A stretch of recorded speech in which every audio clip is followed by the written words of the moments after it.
ये कहानी है बिलासपुर नाम के एक शहर की।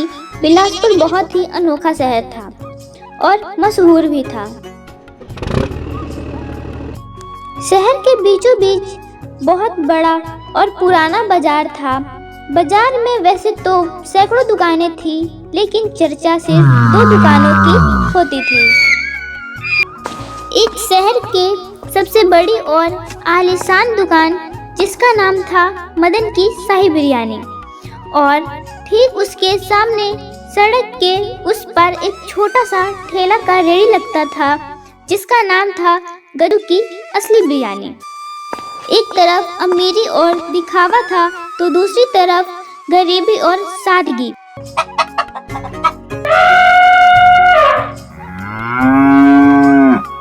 दोपहर का समय था। मदन अपनी कुर्सी पर बैठकर नोट गिन रहा होता है। उसकी दुकान पर ग्राहकों की भीड़ लगी होती है। उसका ध्यान तो सिर्फ आ रहे नोटों पर था। तभी मदन अपने नौकर रामू से कहा, अरे वो रामू, आज जल्दी जल्दी चला, देख नहीं रहा ग्राहकों की लाइन लगी पड़ी है और हल्ला मचा रहे हैं। जल्दी जल्दी काम कर, क्योंकि मुझे जल्दी ही अमीर बनना है। मालिक, मैं तो जल्दी जल्दी ही हाथ चला रहा हूँ, लेकिन वो पतीले में बिरयानी खत्म होने वाली है और लोगों की भीड़ बढ़ती ही जा रही है, और जो बिरयानी दुकान के अंदर बची है वो कल की है। तो आप ही बताएं क्या करना है, क्योंकि भीड़ बहुत ही तेजी से बढ़ रहा है। अरे तो क्या हुआ, ग्राहक को मना करेगा क्या? जा अंदर से कल वाला पतीला उठा कर ला। लेकिन मालिक, कल वाले बिरयानी में से थोड़ा महक आने लगी है। अगर किसी ग्राहक को पता चल गया तो हंगामा हो जाएगा। रामू की ये बात सुनकर मदन गुस्सा आता है और बोलता है, चुप कर बेवकूफ, अब तू मुझे सिखाएगा कि धंधा कैसे करना है। तुझे नौकरी पर इसलिए नहीं रखा है कि तू मुझे सलाह दे। जितना बोला जाए उतना ही सुना कर। जा जल्दी पतीला लेकर आ। मदन जानता था कि बासी बिरयानी को ताजा कैसे। तभी वो दुकान के पिछले हिस्से में गया, जहां को ग्राहक नहीं देख सकता था। फिर वह अपने जेब से एक छोटी सी शीशी निकाला। ये दुनिया भी कितनी पागल है। इन्हें स्वाद से कोई मतलब नहीं होता, बस इन्हें खुशबू चाहिए, और खुशबू तो बस मेरे बाएं हाथ का खेल है। ये है मेरा जादुई मंत्र। सिर्फ 2 बूंद डालना है और ये सड़ी हुई बिरयानी भी ऐसे महकेगी जैसे चंदन की लकड़ी महकती है, और लोग उंगलियां चाट चाट कर खाएंगे। मदन ने उस बासी बिरयानी में और खराब हो गए चावलों पर वो खतरनाक केमिकल छिड़क दिया। देखते ही देखते सड़े हुए खाने से केसर और गुलाब की तेज खुशबू आने लगी। अरे वाह, क्या खुशबू है। अब इसे खाकर कोई नहीं बोल सकता कि एक खाना बासी है, और लोग उंगलियां चाट चाट कर खाएंगे, जिससे ही मेरी ही जेब भरेगी। इसे कहते हैं साते दिमाग।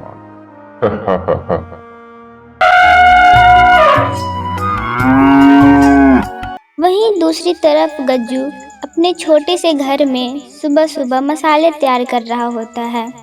उसकी पत्नी राधा उसके पास उदास बैठी होती है। सुनिए जी, आज घर का राशन खत्म हो गया है और चिंटू की स्कूल की फीस भी देनी है।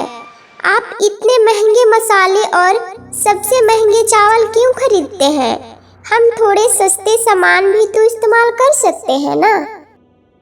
राधा, तुम्हारी परेशानी मैं समझ सकता हूँ, लेकिन मेरे बाबूजी हमेशा कहा करते थे कि खाना सिर्फ पेट भरने के लिए नहीं होता, बल्कि खाना खाने के बाद आत्मा संतुष्ट हो जाए। मैं अगर चंद पैसों के लिए लोगों को मिलावटी खाना खिलाने लगूंगा तो मैं ऊपर वालों को क्या मुंह दिखाऊंगा। मैं जानती हूँ कि आप बहुत ईमानदार हैं, लेकिन उस मदन को देखिए, वो लोगों को कुछ भी खिलाता है और महलों में रखता है, और हम दाने दाने को तरसते हैं। धीरज रखो राधा, बेईमानी की कमाई जल्दी आ तो जाती है, लेकिन बहुत दिनों तक टिक नहीं पाता। ईमानदारी का फल हमेशा मीठा होता है, देर से ही सही पर मिलेगा जरूर। इसलिए बस तुम धीरज रखो, ऊपर वाला सब देख रहा है। अगली सुबह दुकान खुल चुकी थी और मदन की दुकान से बिरयानी की खुशबू दुकान के बाहर सड़कों पर जा रहा होता है। लोग उस खुशबू की तरफ खींचे चले आ रहे होते हैं। अरे भाई साहब, क्या खुशबू आ रही है मदन सेठ की दुकान से। ऐसा लगता है आज तो शाही दावत होगी। हाँ यार भाई, खुशबू तो गजब की आ रही है। और वो सामने वाला गज्जू 50 रुपए का प्लेट देता है, लेकिन उसमें वो मजा नहीं आता जो मजा मदन सेठ के 100 रुपए वाली प्लेट से आता है। चलो वहीं चलते हैं, आज तो बहुत अच्छी खुशबू आ रही है। इतना कहकर वो दोनों मदन की दुकान की तरफ चल गए। यहाँ गज्जू अपने ठेले पर ताजी बिरयानी सजाया होता है। उसने असली केसर और घी डाला था, लेकिन उसकी हल्की और प्राकृतिक महक मदन के तेज महक के कारण इसकी महक दब गई थी। गज्जू की आंखों में मायूसी थी। शाम के समय मदन अपने दुकान से बाहर निकला और उसने देखा गज्जू का पतीला अभी भी भरा हुआ है और कोई ग्राहक नहीं था। मदन जोर से हंसते हुए बोला, क्यों गज्जू भाई, क्या हुआ? आज भी मक्खियां ही मार रहे हो? अरे भाई, बिरयानी नहीं बिक रही तो मेरे यहाँ बर्तन धोने की नौकरी कर लो, कम से कम 2 वक्त की रोटी तो नसीब होगी। मदन की बात सुनकर वहाँ कुछ लोग हंसने लगे। राजू का दिल दुखा, लेकिन उसने खुश होकर बोला, सेठ जी, वक्त वक्त की बात है। मैं कम ही कमाता हूँ, पर रात को चैन की नींद सोता हूँ। मुझे डर नहीं लगता कि कोई मेरा मिलावटी खाना ना पकड़ ले। अरे जा, बड़ी बड़ी बातें और वड़ा पाव खाते। ये कलयुग है, कलयुग। यहाँ सच्चाई नहीं, दिखावा बिकता है। मेरी दुकान देख, इसे कहते हैं कामयाबी। तभी मदन की दुकान पर एक ग्राहक ने पेट पकड़ लिया और चीख चीख कर रोने लगा और दर्द से कराहने। अरे भाई, ये बिरयानी में कुछ गड़बड़ है क्या? जैसे ही खाया मेरे पेट में मरोड़ उठ रही है और इसका स्वाद भी कुछ अजीब सा खट्टा लग रहा है।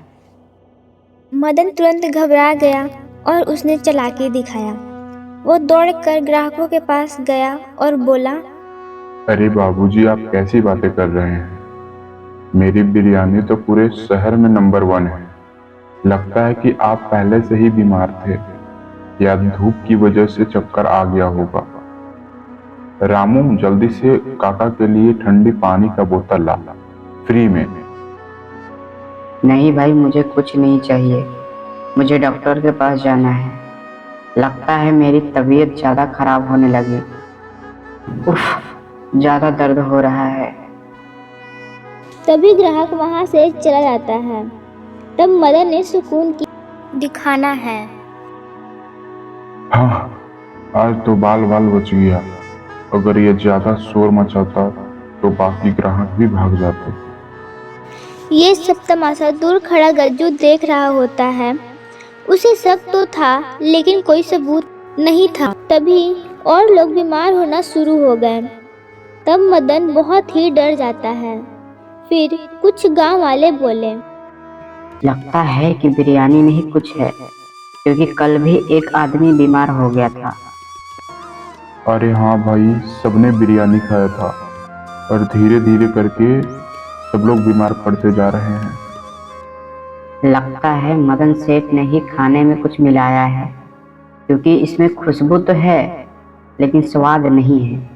हाँ भाई, चलो चलो देखते हैं क्या बात है। तभी सब लोग दुकान के पिछले हिस्से में जाकर देखते हैं कि खाने से बदबू आ रहा है और वहाँ बहुत सारी केमिकल रखा हुआ है।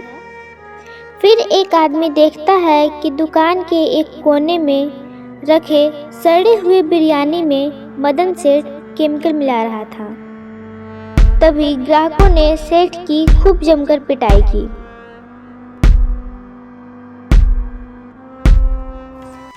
तभी दूसरी तरफ गज्जू के ठेले पर एक साधु बाबा आते हैं और धीमी आवाज में बोलते हैं, आह बेटा, मुझे बहुत तेज भूख लगी है।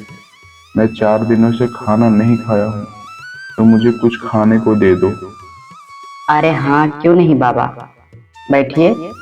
लेकिन बेटा, मुझे तुमको देने के लिए पैसे नहीं हैं। कोई बात नहीं बाबा, अब बैठो, खाना खाओ। तभी गज्जू साधु बाबा को प्लेट भर के बिरयानी देता है। तभी बाबा बोले, बेटा, तुम्हारा खाना तो सच में बहुत ही प्यारा है, इसमें कोई मिलावट नहीं है, लेकिन फिर भी तुम्हारी दुकान पर एक भी इंसान नहीं है। अरे हाँ बाबा, आजकल सब दिखावे का दौर है। आजकल कोई अच्छी चीजें पसंद नहीं करता। तभी बाबा खड़े हो जाते हैं और वहाँ खड़े लोगों को बुलाते हैं और बोलते हैं, देखो, मैं एक ऋषि मुनि हूँ। आज मैंने एक छोटी सी गज्जू की परीक्षा लिया, उसमें गज्जू पास हो गया। इसकी बिरयानी सच में स्वादिष्ट है और इसमें जो भी चीजें मिलाई गई है वो एकदम स्वस्थ और फ्रेश है।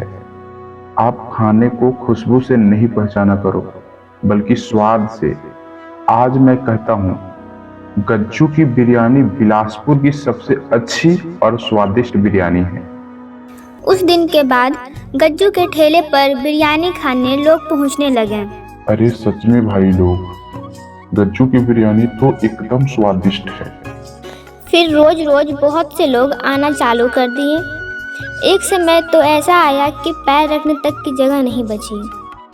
उसकी ईमानदारी की खुशबू अब पूरे शहर में फैल चुकी थी। इस वजह से गज्जू बहुत ही खुश था।